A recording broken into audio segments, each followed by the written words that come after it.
প্রত্যেক জীবন নিয়ে কিছু বাস্তব কথা তোমাদের সঙ্গে শেয়ার করছি। মেয়েদের জন্য সবথেকে বড় স্কুল হলো তার স্বামীর বাড়ি, যেখানে শেখার কোনো শেষ নেই আর শিক্ষার কোনো অভাব নেই। একটা মেয়ের জন্য পৃথিবীর সবার সাপোর্টের প্রয়োজন পড়ে না, শুধুমাত্র তার স্বামীর সাপোর্টই যথেষ্ট। যার স্বামী ভালো তার সব ভালো, আর যার স্বামী খারাপ তার বাইরের কোনো শত্রুর প্রয়োজন পড়ে না, স্বামীই যথেষ্ট। বিয়ের পর বউয়ের একটু খেয়াল রাখলে, যত্ন নিলে বউয়ের বাধ্য হওয়া বলে না, বরং এটা নারীদের প্রতি সম্মান, সুশিক্ষার পরিচয় বলে। তাই আপনার স্ত্রীকে কখনো কষ্ট দিবেন না, কারণ আপনার পাঁজরের হাড় দিয়ে তৈরি করেছে। স্ত্রীকে কষ্ট দিলে ঘুরে ফিরে সেই কষ্টটা আপনিই পাবেন। বাড়ির বউ তখনই লক্ষ্মী হয় যখন তার চোখ থাকতে অন্ধ আর মুখ থাকতে বোবা হয়। একটা মেয়ের সবচেয়ে বড় উপহার হলো লাভিং অ্যান্ড কেয়ারিং হাজবেন্ড, যেটা সব মেয়ের কপালে জোটে না। একটা মেয়ের জীবন বিষের মতো করতে একটা খারাপ স্বামী যথেষ্ট। একটা মেয়ের জীবন সুন্দর হওয়ার জন্য একটা ভালো স্বামী যথেষ্ট।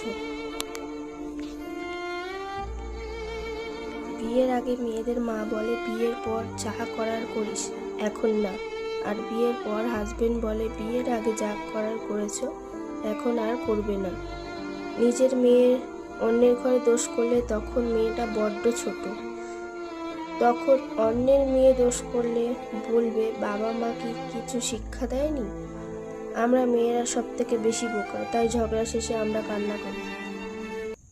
রাগী মেয়েদের মন বেশি ভালো হয়, কারণ তারা বেশি ভালোবাসতে পারে। মেয়েরা চাকরি না করলে বলবে আরামে খেয়ে খেয়ে মোটা হচ্ছে, আর চাকরি করতে গেলে রাতে বাড়ি ফিরলে বলবে ওই মেয়ে দুশ্চরিত্রা। কোনো বিষয়ে প্রতিবাদ না করলে বলবে আসলে মেয়ের দোষ ছিল, আর প্রতিবাদ করলে বলবে মেয়েটা খারাপ। মেয়েরা সামান্য বিষয়ে কাঁদে ঠিকই, কিন্তু পাহাড় সমান কষ্ট নিয়ে সবার সামনে হাসি মুখে থাকতে পারে। মেয়েরা একটু ভালোবাসার জন্য রাগ করে গাল ফুলিয়ে বসে থাকে, কিন্তু ছেলেরা বুঝতে চায় না, এটাকে ন্যাকামো বলে।